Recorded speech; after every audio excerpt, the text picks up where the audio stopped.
આજના સમયમાં એટલા ફેક ન્યૂઝ વધી ગયા છે, એટલા બાયસ ન્યૂઝ વધી ગયા છે. તેમાં સકારાત્મક પત્રકારત્વ કઈ રીતના બીજા અન્ય પત્રકારો વધારે કરી શકે? હજી કરોડો લોકોને જમવાનું મળતું નથી, ગરીબી બહુ છે, રોજગારીનો પ્રશ્ન છે, બેરોજગારી છે, કેટલા બધા પ્રશ્નો છે. અને મીડિયાએ માત્ર ને માત્ર સકારાત્મક પત્રકારત્વ ઉપર જ ફોકસ કરવું જોઈએ. જે તું પહેલેથી જ એકદમ સ્પષ્ટ હતો કે મારું પત્રકારત્વ છે ને એ સમાજને ઉપયોગી થાય એવું હોવું જોઈએ. એટલે એમાં મારે કોઈ ગૂંચવણ જ નહોતી અને એ હૃદયમાંથી જ મારી એ વાત અંદરથી આવેલી, મારા માતા પિતાના આશીર્વાદને કારણે. કારણ કે હું ગામડાનો માણસ છું અને જે ગામડામાં પ્રેમ હોય છે, એકબીજાની સાથે હળીમળી રહેવાની ભાવના હોય છે, સંવેદના હોય છે, એ બધું મારામાં એકદમ જબરજસ્ત હતું અને હજી પણ છે. તમારો ટાર્ગેટ છે 1000 સ્ટોરીનો. એમાં સૌથી પહેલી સ્ટોરી જ્યારે તમે કરી તો એ શું વિચારીને કરી હતી? બિલકુલ કશું જ વિચાર કર્યા વગર કરી હતી. મારા ઉપર ભગવાનની એટલી બધી કૃપા છે કે મને બધું જ સામેથી નિયતિ દ્વારા કહેવામાં આવે છે કે તમારે આ કરવું છે. સમાજનું અજવાળું, સમાજની સુગંધ, સમાજની સંવેદના, સમાજની કરુણા, સમાજની નિસ્બત, સમાજની સુંદરતા, સમાજની સારપ, સમાજની મિત્રતા, સમાજની શ્રદ્ધા અને સમાજનું છાંયો. આ 10 પુસ્તકોમાં કુલ 600 પોઝિટિવ સ્ટોરી છે. જેમ વિષ્ણુ ભગવાનના સહસ્ત્ર નામ છે, હા, તો 1000 પોઝિટિવ સ્ટોરી હું કરું. જેની પોઝિટિવ સ્ટોરી લખી હોય એના માટે મેં એક શબ્દ પ્રયોજ્યો છે, સમાજનાયક, એટલે રિયલ હીરો ઓફ સોસાયટી. 2-5 અભિનેતાઓ ઉપર જ આપણે કેટલું બધું લખ કરીએ છીએ, બધા કરીએ છીએ. What nonsense. હું એવું માનું છું કે ભારતના સાચા હીરો છે ને એ નિષ્ઠાવાન લોકો છે.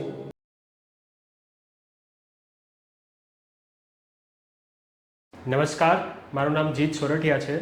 ગુજરાત યુનિવર્સિટીના પત્રકારત્વ વિભાગમાં હું અત્યારે માસ્ટર ડિગ્રી કરી રહ્યો છું. આજે આપણે પોડકાસ્ટ શ્રી રમેશ તન્ના સાથે કરવા જઈ રહ્યા છીએ. એક પત્રકાર, લેખક અને સમાજમાં સકારાત્મકતા ફેલાવતી સ્ટોરીઝ લખે છે. તો ચાલો આપણે આજે નવી વાતો જાણીએ. જે નેક્સ્ટ ટોકમાં તમારું સ્વાગત છે. નમસ્કાર સર, સ્વાગત છે. નમસ્કાર જીત, નમસ્કાર. લેખક અને પત્રકાર તરીકે તમારી શરૂઆત કઈ રીતે થઈ? લેખક અને પત્રકાર તરીકે મેં અભ્યાસ કર્યો છે. નાનપણથી જ મને પત્રકાર બનવાની ઈચ્છા હતી. શબ્દ સાથે મારો નાતો હતો. એટલે મેં BCom કર્યું, એ પછી મેં પત્રકારત્વમાં ડિપ્લોમા કર્યું, ડિગ્રી કરી અને પછી તો માસ્ટર ડિગ્રી પણ કરી. એટલે હું ભણ્યો પહેલાં. ભણતો તો ત્યારે જ બધું લખતો થઈ ગયો હતો અને મારા લેખો, ચર્ચાપત્રો અખબારોમાં પ્રકાશિત તો થતા જ હતા. પરંતુ મને મન હતું કે હું પત્રકાર અને લેખક થવા માટે જ જન્મ્યો છું. એટલે ગુજરાત યુનિવર્સિટીના જે વિભાગમાં તમે ભણી રહ્યા છો એ જ વિભાગમાંથી હું સ્નાતક થયો પત્રકારત્વ વિષયમાં અને પછી ગુજરાત ટુડે નામનું દૈનિક શરૂ થયું હતું, એમાં મેં કામ કર્યું. ગુજરાત સમાચારમાં મેં તાલીમ લીધી અને પછી તો અમેરિકાથી એક છાપું પ્રકાશિત થાય છે, ગુજરાત ટાઈમ્સ એનું નામ છે, ન્યૂયોર્કથી પ્રકાશિત થાય છે. એની અમદાવાદની ઓફિસમાં હું 14 વર્ષ હતો પત્રકાર તરીકે જોડાયેલો અને પછી એનો એડિટર, એનો નિવાસી તંત્રી પણ થયો હતો. મેં ગુજરાતના મહત્ત્વના કહી શકાય એવા બધા સામયિકોમાં પણ લખ્યું છે અને 2014થી હું પોઝિટિવ મીડિયા મારી પોતાની કંપની ચલાવું છું અને હું નવી સવાર નામની યુટ્યુબ ચેનલ પણ ચલાવું છું. તો લેખન પાછળનો તમારો વિચાર કઈ રીતના, સકારાત્મક લેખન માટે? હું પોતે અંગત રીતે એવું માનું છું કે કોઈ પણ ક્ષેત્રમાં વ્યક્તિ પ્રોફેશનલ કામ કરતી હોય, એ સાહિત્યકાર હોય, એ કવિ હોય, એ ડૉક્ટર હોય, એ વકીલ હોય, કોઈ પણ, એને એનું ધ્યેય માત્ર સમાજ જ હોવો જોઈએ. એટલે હું તો જે તું પહેલેથી જ એકદમ સ્પષ્ટ હતો કે મારું પત્રકારત્વ છે ને એ સમાજને ઉપયોગી થાય એવું હોવું જોઈએ. એટલે એમાં મારે કોઈ ગૂંચવણ જ નહોતી અને એ હૃદયમાંથી જ મારી એ વાત અંદરથી આવેલી, મારા માતા પિતાના આશીર્વાદને કારણે. કારણ કે હું ગામડાનો માણસ છું અને જે ગામડામાં પ્રેમ હોય છે, એકબીજાની સાથે હળીમળી રહેવાની ભાવના હોય છે, સંવેદના હોય છે, એ બધું મારામાં એકદમ જબરજસ્ત હતું અને હજી પણ છે. કદાચ એને કારણે આ બધું મેં નક્કી કર્યું હતું. એટલે કોઈ એવું કોઈ ચોક્કસ પરિબળ નથી, પણ મને હું ક્લિયર જ હતો કે હું પત્રકારત્વ એવું જ કરીશ જે સકારાત્મક હશે, જે વિકાસલક્ષી હશે, સમાજને ઉપર લઈ જનારું હશે.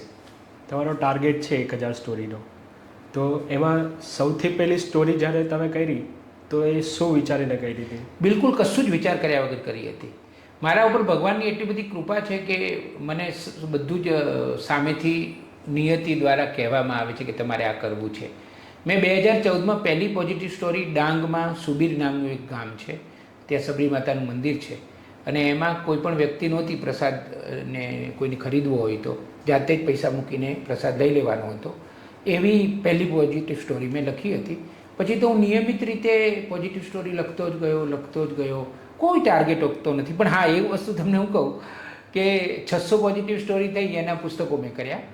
સમાજનું અજવાળું, સમાજની સુગંધ, સમાજની સંવેદના, સમાજની કરુણા, સમાજની નિસ્બત, સમાજની સુંદરતા, સમાજની સારપ, સમાજની મિત્રતા, સમાજની શ્રદ્ધા અને સમાજનો છાંયો.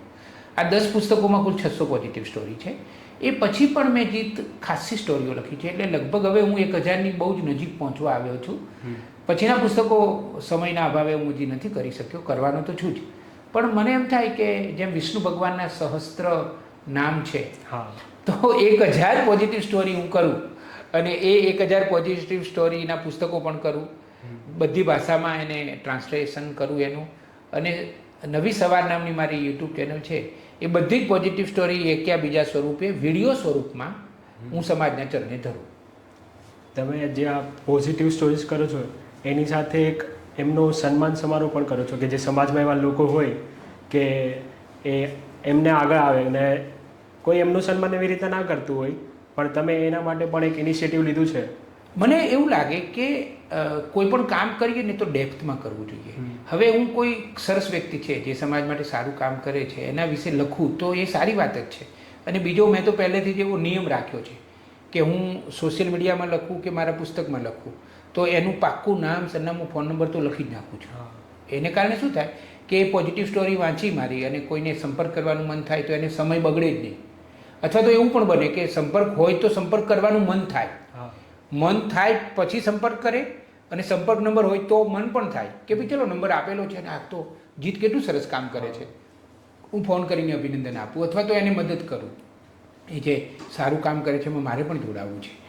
તો પહેલેથી જ હું એ કર્યા કરતો હતો, એટલે એવું મારું કોઈ આયોજન નહોતું. પણ એક વિચાર મને આવ્યો કે મારા પુસ્તકોનું લોકાર્પણ હું સવારમાં જ કરું, વહેલી સવારે, નવી સવારે, વહેલી સવારે કરું, પછી બગીચામાં કરું, જાહેર ઉદ્યાનમાં કરું.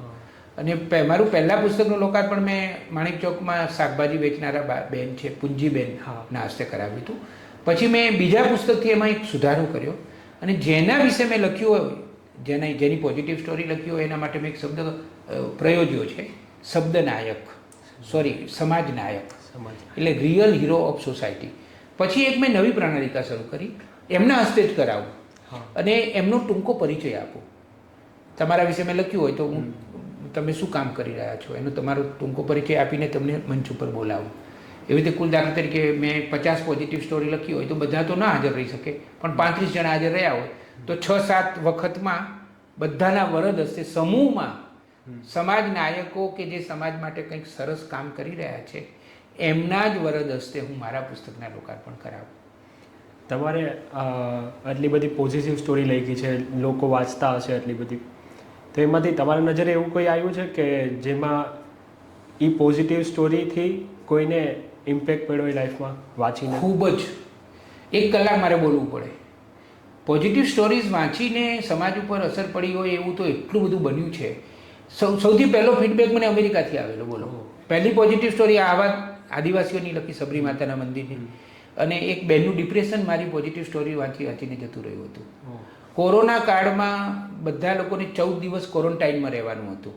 તો એ વખતે અમદાવાદની સિવિલ હોસ્પિટલમાં સૌથી વધારે પુસ્તકો પોઝિટિવ સ્ટોરીના વંચાયા છે. લોકો મારા પોઝિટિવ સ્ટોરીના પુસ્તકો વાંચીને પોતાનું મનોબળ ટકાવી રાખતા હતા. અનેક લોકોને જીવવાની પ્રેરણા મળી છે, અનેક લોકોને અનુદાન મળ્યા છે. એક પૂર્વજા ભટ્ટ અને ઋષિત કરીને છોકરો છે, ઋષિત મસરાણી, એ ધરમપુરમાં કામ કરે છે. તો મેં એમના વિશે 2-3 વાર લખ્યું છે. તો એને 1 વર્ષ પૂરું થયું તો એ મને કાકા કહે છે. તો એનો ફોન આવેલો કે કાકા 1 વર્ષ પૂરું થયું અમારી સંસ્થાને અને અમે 1 કરોડ રૂપિયાનું કામ કર્યું, તો એનો સંપૂર્ણ યશ તમને આપીએ છીએ. મેં શું કર્યું? તો કે તમે જે પોઝિટિવ સ્ટોરી લખી એનો આખા વિશ્વમાંથી એટલો રિસ્પોન્સ મળ્યો કે અમને અનુદાન મળતું જ ગયું અને અમે કામ કરતા 1 વર્ષમાં 1 કરોડ રૂપિયા. મને એવું લાગે છે કે મારી બધી જ 25 વર્ષની વાત કરું, 25 કે 30 વર્ષમાં, તો સમાજમાં લગભગ 200 કરોડથી વધારે રૂપિયા અલગ અલગ રીતે અમેરિકાથી ને બધેથી બહુ મોટી વાત કહેવાય. 200 કરોડ રૂપિયા તો એકવાર મેં અંદાજે મને ખબર હતી એટલે મેં ગણ્યા હતા. પણ હું તો ખેડૂતનો છોકરો છું એટલે હું ક્યારેય વચ્ચે રહેતો નથી. ખેડૂત શું કરે કે ખેતરમાં જાય અને શ્રદ્ધાપૂર્વક આમ બીજવારો વાવી નાખે, પછી ભગવાનને કહે કે ભાઈ હવે તારે જોવાનું છે, તું વરસાદ પાડજે, તું સૂરજનો પ્રકાશ આપજે. મારું એવું જ છે. હું લખીને ભૂલી જનારો માણસ છું. એટલે છતાં પણ મેં એકવાર અમેરિકાના છાપામાં 14 વર્ષ હતો ત્યારે ગુજરાતના ખૂણે ખૂણે ફરીને હું ખૂબ લખતો. સમાજના બધા જ સકારાત્મક કામો કરતી સંસ્થાઓ વિશે મેં ખૂબ લખ્યું છે. બધા પુસ્તકો કરવા જાઉં ને તો 100 પુસ્તકો થાય મારા. અત્યાર સુધી મારા 42 પુસ્તકો થયા છે. પણ મેં ઓવરઓલ બધું જ લખ્યું છે અને થોડુંક મઠારું, થોડુંક પેલું કરીને પુસ્તકો કરું તો 100થી વધારે પુસ્તકો તો થાય જ. પણ લગભગ 200 કરોડથી વધારે રૂપિયા લોકો સુધી પહોંચાડવામાં. અનેક લોકોને મોટા મોટા સન્માનો મળ્યા છે, પદ્મશ્રી મળ્યા છે. કારણ કે ભગવાન મારી જસરેખા બહુ છે. ભગવાને મને જસ બહુ અપાવે છે, મારી કલમને જસ બહુ અપાવે છે. તો હું લખું પછી જે વ્યક્તિ હોય એ વ્યક્તિનું કામ આખું વિશ્વ કક્ષાએ જાય. એક પ્રાથમિક શાળા વિશે મેં બહુ જ હૃદયથી અભ્યાસ કરીને લખેલું. તો 2 મહિનામાં જ એમને દિલ્હીનો એક એવોર્ડ મળ્યો અને વિશ્વ બેંકની એક આખી ટીમ એમની સ્કૂલમાં આવી હતી. તો એમના આચાર્યનો ફોન આવ્યો કે રમેશભાઈ આ બધું તમારા કારણે. મેં કીધું મારા કારણે નહીં, તમારા પુરુષાર્થને કારણે. હું નિમિત્ત બની રહ્યો છું. હું પત્રકાર છું. તો મારું કામ શું છે કે હું સમજું છું અને કદાચ જીત આવું કેમ થતું હશે એનું પણ હું કારણ કહું કે હું બહુ જ સરળતાથી લખું છું, બહુ જ એકદમ હૃદયથી લખું છું અને પ્રેમથી લખું છું. એને કારણે કદાચ હૃદયની વાત હૃદય સુધી તરત પહોંચી જતી હશે એવું મારું માનવું છે. આવી રીતના તમારી પાસે કોઈક એમના ઉપર, એની લાઈફ ઉપર ઇમ્પેક્ટ પડ્યો તમારી સ્ટોરી વાંચીને, કે તમારા પ્રકાશ એમની ઉપર પડ્યો તમારી પોઝિટિવ સ્ટોરીનો, તો એ તમને આવીને વાત કરે ત્યારે એક રમેશ તન્ના વ્યક્તિને કેવું ફીલ થાય છે અંદરથી? મને સારું લાગે, મને હંમેશા સારું લાગે. અને એવું તો લગભગ નિયમિત રીતે થયા જ કરે છે. અનેક લોકો રૂબરૂમાં મને મળવા આવે, ફોન કરે, પત્રો પણ આવે. મારા ઉપર પત્રો બહુ જ આવ્યા છે આજના સમયમાં. હા, પત્રો ખૂબ આવ્યા છે મારા ઉપર. લોકોએ પત્ર લખ્યા છે અને પત્ર લખીને મારા કામની સરાહના કરી છે. અને એમના ઉપર જે અસર પડીને, તમે જે અસરની વાત કરો છો ને, તો મને 2 વસ્તુ કહેવી છે. એક તો મેં જ્યારે સકારાત્મક પત્રકારત્વ શરૂ કર્યું ત્યારે જીત મને કલ્પના નહોતી કે સમાજમાં ખરેખર આટલી બધી પોઝિટિવિટી છે. કારણ કે મીડિયાને કારણે આપણા મનમાં એવી છાપ પડે છે કે લગભગ ભ્રષ્ટાચાર બહુ છે, લોકો સ્વાર્થી બહુ થઈ ગયા છે અને એટલું બધું સારું નથી, સમાજમાં જીવવાનું મન ન થાય એવું છાપ પડે. ખરેખર પરિસ્થિતિ એનાથી બિલકુલ વિમુખ છે. બોલો, આપણે શોધીએ તો મળે. ઢગલો જેવી દ્રષ્ટિ એવી સૃષ્ટિ. મને તો એક દિવસ ખાલી જતો નથી. મારે તો આ પેટકા સવાલે ભરવા માટે બીજા બધા કામો કરવા પડે છે. એટલે નહીંતર હું તમને કહું કે દરરોજ હું 5 પોઝિટિવ સ્ટોરી લખી શકું એટલી રિયાલિસ્ટિક સાચી સ્ટોરી હોય મને મળે છે. હવે તો આખા ગુજરાતમાં ખબર પડી ગઈ છે એટલે હવે તો સામેથી પણ આવે છે. મેં એક પોઝિટિવ સ્ટોરી લખી હતી કે એક વિક્રમ રબાર દેસાઈ છે, એણે ઇન્સ્યોરન્સ કંપનીમાં બહુ સારું કામ કર્યું અને એને બહુ જ મોટું ઇનામ કંપનીએ આપી તો ના લીધું અને 1 કરોડ અને 10 લાખના ખર્ચે પોતાના ગામની શાળા એણે બનાવડાવી, કંપનીને કીધું. તો આ મેં લખ્યું અને એની રીલ પણ બનાવી. તો એ કર્યા પછી શિક્ષણ આખા ગુજરાતમાંથી આવી અદ્ભુત શિક્ષણની લગભગ 25 જેટલી વાતો મને સામેથી મળી છે, અમેરિકાથી પણ મળી છે. તો લોકો પછી સામેથી પણ મારો એપ્રોચ કરે છે કે રમેશભાઈ આ સ્ટોરી તો કરવા જેવી છે, આ સ્ટોરી તો કરવા જેવી છે. આજના સમયમાં એટલા ફેક ન્યૂઝ વધી ગયા છે, એટલા બાયસ ન્યૂઝ વધી ગયા છે, તેમાં સકારાત્મક પત્રકારત્વ કઈ રીતના બીજા અન્ય પત્રકારો વધારે કરી શકે? મને તો એવું લાગે છે કે ભારત દેશમાં કેટલી બધી સમસ્યાઓ હજી છે.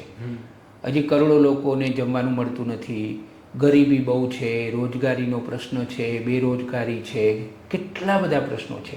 અને મીડિયાએ માત્ર ને માત્ર સકારાત્મક પત્રકારત્વ ઉપર જ ફોકસ કરવું જોઈએ. જો હું નથી માનતો કે સિસ્ટમનો વિરોધ ના કરો કે રાજકારણીઓનો વિરોધ ના કરો, કારણ કે એ જરૂરી પણ બને છે. કારણ કે મીડિયા એ સતત જાગૃત રહેતો વિરોધ પક્ષ છે એવું આપણે માનીએ છીએ. ચોથી જાગીર પણ આપણે એને કહીએ છીએ. પણ એમાં અતિરેક થઈ રહ્યો છે. તમે માત્ર નકારાત્મક વસ્તુઓને જ કેમ જોજો કરો છો? બીજી એક વસ્તુ એ કે તમે માત્ર રાજકારણીઓ અને શાસકોને જ કેમ જોજો કરો છો? તમે કેમ માત્ર ઉદ્યોગપતિઓ ઉપર જ નજર કરો છો? 140 કરોડનો દેશ છે. જે શ્રમજીવીઓ છે, જે આપણી બહેનો છે, જે આપણી માનવતાલક્ષી સંસ્થાઓ છે, જે સારા લોકો છે, આ બધાને તો આપણે કન્સિડર કરતા જ નથી. 2-5 અભિનેતાઓ ઉપર જ આપણે કેટલું બધું લખ કરીએ છીએ ને બતા કરીએ છીએ. What nonsense. હું એવું માનું છું કે ભારતના સાચા હીરો છે ને એ નિષ્ઠાવાન લોકો છે, જે લોકો શ્રમ કરીને, પરિશ્રમ કરીને રોજ સવારે વહેલા ઉઠીને કામ કરવા જાય છે અને સખત કામ કરે છે, નિષ્ઠાપૂર્વક શરીર શ્રમ કરે છે અને પછી ખાય છે. એવા લોકો જ ભારતના સાચા એટલે સકારાત્મક બનવાની જરૂર છે. હું આ નવી સવાર યુટ્યુબ ચેનલ ચલાવું છું તો આ બધી પ્રાસંગિક વાતોમાં અમે બહુ ટાઈમ બગાડતા જ નથી, કારણ કે એ બધી વસ્તુઓનો કોઈ અર્થ જ નથી. આપણા દેશને ફાયદો થાય એવું જ કન્ટેન્ટ કરવું જોઈએ અને નેગેટિવિટી વિશે લખવું જ જોઈએ. હું ના નથી પાડતો, પણ એનો એંગલ પોઝિટિવ રાખો કે ભાઈ આ ખરાબ થઈ રહ્યું છે તો તમારી ભાવના એવી હોવી જોઈએ કે આ ખરાબ ના હોવું જોઈએ, એ સારું થવું જોઈએ. હું ખરાબ વિશે લખ કરું પણ જો એમાં પરિવર્તન ના આવવાનું હોય તો મારો સમય બગડ્યો અને તમે વાંચ્યું તો તમારો ટાઈમ બગડ્યો. અને બીજું, સરકાર અને ભગવાન ઉપર લોકો જે વધારે પડતા આધારિત થઈ ગયા છે ને આપણા દેશમાં, મીડિયાએ એને બહાર લાવવાની જરૂર છે. લોકશક્તિ, પોતાની શક્તિ ઉજાગર થાય એવું કન્ટેન્ટ આપણે વધારે કરવું જોઈએ. લોકો અત્યારે બહુ જ પરાવલંબી થઈ ગયા છે. કોઈ પણ પ્રશ્ન હોય એટલે સરકાર અને ભગવાન, અંધશ્રદ્ધા પણ બહુ વધી ગઈ છે. એટલે સકારાત્મકતા, નેગેટિવિટીને રજૂ કરો તો પણ વાંધો નથી, પણ એમાં તમારો એંગલ સકારાત્મક રાખો. અને સારું થઈ રહ્યું છે એને તમે આમ આંખો બંધ કરી દો. તમે માત્ર ને માત્ર ઉકળું જ કેમ જોજો કરો છો? મેં એક વાક્ય બનાવ્યું છે, એ બહુ સરસ છે કે દરેક ગામમાં ઉકરડો તો હોય જ, તો આપણો કેમેરા કે આપણી કલમ માત્ર ઉકરડા તરફ જ રાખવાની છે. તો કોઈ દલીલ કરે કે ભાઈ બગીચો ના હોય તો અમે શું કરીએ? તો પત્રકારે થોડુંક સંવેદનશીલ થવું જોઈએ અને એ ગામમાં બગીચો થાય એવું વાતાવરણ ઊભું કરવામાં મદદ કરવી જોઈએ. અને જે પેલો ઉકરડો છે ને એ ઉકરડાના કચરાનું ખાતર બને અને એ ખાતરની મદદથી બગીચો બને એવું વાતાવરણ ઊભું કરવાની જવાબદારી મીડિયાની છે અને એ સકારાત્મકતાથી જ થઈ શકે. તમે જ્યારે કોઈ પણ પોઝિટિવ સ્ટોરી કરો છો કે કોઈ વ્યક્તિ એવું જોવો છો કે આની સ્ટોરી લોકોને ઇન્સ્પાયર કરે એવી છે, તો તમે એને અપ્રોચ કઈ રીતના કરો છો? પ્રેમથી અને હૃદયથી. પ્રેમ અને હૃદયથી જ હું એપ્રોચ કરું છું અને બહુ સહજ રીતે એપ્રોચ. હું માણસ છું, એ પણ માણસ છે. માણસથી જોડાવવો જોઈએ. હું પત્રકાર હોતો જ નથી. હું તમને કહું ને કે હું સમાજમાં નીકળું છું ત્યારે હું એક માણસ જ હોઉં છું, ધબકતો માણસ. બીજા નંબરે પત્રકાર અને લેખક હોઉં છું. એટલે ઘણીવાર એવું બને કે મને સરસ પોઝિટિવ સ્ટોરી મળી હોય પણ કોઈને કોઈ કારણથી લખવાનું મને યોગ્ય ન લાગ્યું હોય તો પોઝિટિવ સ્ટોરી હોવા છતાં પણ મેં ન લખી હોય, કારણ કે હું પહેલો માણસ છું. મારા માટે એક મારી મિત્ર છે પૂર્વી ગજ્જર, એ બહુ સારી પત્રકાર ચિત્રલેખામાં હતી. એકવાર મેં કોઈક શ્રમજીવીની સ્ટોરી લખીને તો એણે સરસ કમેન્ટ કરી, મને જે અડી ગઈ. પૂર્વીએ એવું લખ્યું કે ક્યાંય રમેશભાઈ એવું તો નથી ને કે આપણે ગરીબોને નિમિત્ત બનાવીને આપણી જાતને પ્રસિદ્ધિ તરફ કરવા જઈ રહ્યા છીએ. એટલે દાખલા તરીકે ઘણા ફિલ્મ દિગ્દર્શકો સામે એવી ફરિયાદ થાય છે કે ભારતની ગરીબી બતાવીને એ લોકોએ બહુ નામના મેળવી, ઓસ્કાર પણ મેળવ્યા, એવી દલીલ થાય છે. તો પૂર્વીએ જ્યારે વર્ષો પહેલાં શરૂઆતમાં 2015માં લગભગ આ લખ્યું ને ત્યારે હું બહુ સભાન બની ગયો કે ક્યાંય એવું તો નથી ને કે હું ગરીબીની વાત કરીને મારી જાતને મોટી કરવાનો પ્રયત્ન કરું છું. એટલે હું બહુ સભાન થઈ ગયો કે આવું મારે ના કરવું જોઈએ, હું એવું કરું જ નહીં. મારા માટે શ્રમજીવી સાથેની સંવેદના જ મહત્ત્વની છે. અને મને સહજ રીતે પ્રસિદ્ધિ મળે એમ જ રસ છે. મને પ્રસિદ્ધિ અને પૈસામાં રસ જ નથી, સાચું કહું તો, એકદમ સાચું કહું. અમે બહુ વ્યૂઝમાં ગાંડાની જેમ પડતા નથી. મને સોશિયલ મીડિયામાં જે પ્રસિદ્ધિ મળી અને ફીડબેક મળ્યો અને મારી સ્ટોરીઓ બહુ જ વાયરલ થઈ, સમાજ ઉપર ઇમ્પેક્ટ થઈ, એ બધું જ ઓર્ગેનિક રીતે અને સહજ રીતે જ થયું છે. પણ હું કાળજી રાખું કે ક્યાંય એવું ના બને કે હું એમના ખભા ઉપર એમને સીડી ના બનાવું. મારે તો એમને સીડી આપીને ઉપર લઈ જવા છે. હું પોતે એમને સીડી બનાવીને ઉપર જતો રહું એવો વિચાર તો મને કદી આવે જ નહીં. અને હું ભગવાનને પ્રાર્થના કરું છું કે એવો વિચાર મને તું ક્યારે આપતો જ નહીં. મારે તો સહજ રીતે જ કામ કરવું છે. આજના યુવાનો માટે તમે શું સંદેશ આપશો? આજના યુવાનોને મારે એટલું જ કહેવું છે કે ભગવાને કેટલી બધી શક્તિ આપણામાં આપી હોય છે આપણામાં પ્રેમ છે, સંવેદના છે, આપણામાં કરુણા છે, લાગણી છે, આ બધું છે આપણામાં. અને શારીરિક રીતે આપણે મજબૂત છીએ, કારણ કે ઉંમરનું કામ કરે. જે એનર્જીથી હું 40 વર્ષે કામ કરતો હતો એ એનર્જીથી અત્યારે કદાચ ન પણ કરી શકું, અને 10 વર્ષ પછી નહીં પણ કરતો હોઉં. આમ તો એવું કહેવાય છે કે યુવાની એ શરીરનો વિષય ઓછો છે અને મનનો વિષય વધારે છે. તો તમે માત્ર શરીરથી યુવાન ન બનો, મનથી પણ યુવાન બનો. અને મહેરબાની કરીને તમારા જીવનની એક એક મિનિટ રાષ્ટ્ર માટે વાપરો, માનવતા માટે વાપરો, તમારા અને તમારા પરિવાર માટે. સમય છે ને એ કેટલો ઝડપથી સરકી જતો હોય છે. એ મોબાઈલ ફોનમાં આપણે આપણો ટાઈમ બગાડી નાખીએ, ખોટી ખોટી વાતો કરવામાં આપણે આપણો સમય બગાડી નાખીએ. એના બદલે ભગવાને આપણને જે શક્તિ આપી છે એ શક્તિનો આપણે બહુ જ સુંદર ઉપયોગ કરીએ. અને ભારતીય સંસ્કૃતિ મહાન છે, સનાતન સંસ્કૃતિ મહાન છે. નસીબદારને જ આવા દેશમાં જન્મ મળે. આટલી બધી વિવિધતા છે, આટલું બધું, કેટલું બધું સરસ સરસ છે. અને ભગવાને આપણને કેટલું બધું રળિયામણું જીવન જીવવાની તક આપી છે. મોબાઈલ ફોન, રાજાઓ મહારાજાઓ ગમે એટલા મહાન હતા પણ એમની પાસે મોબાઈલ ફોન નહોતો. આપણી પાસે મોબાઈલ ફોન છે, આપણી પાસે સુંદર કારો છે, કેટલી બધી ટેકનોલોજી છે, કેટલી બધી ટેકનોલોજી છે. તો એ એકલી ટેકનોલોજીની પાછળ આપણે ગાંડા બનીને આપણે આમ ગધા વૈતરું ના કરીએ, પણ એ બધાનો શ્રેષ્ઠ ઉપયોગ કરીએ. અને જે લોકો હજી પાછળ રહી ગયા છે એનો પહેલો વિચાર કરીએ. એકલો માણસ કોઈ દિવસ સુખી થઈ શકતો જ નથી. કોઈ એવું કહે ને કે હું એકલો સુખી થવું, એ શક્ય જ નથી. બધાને સુખી કરો તો જ તમે સુખી થાઓ. સાથે મળીને સુખી થવાય. કોઈ દુઃખી હોય તો તમે સુખી નથી થઈ શકવાના. બધા સુખી ભેગા જ થઈ શકે. સુખ એ સમૂહનો વિષય છે.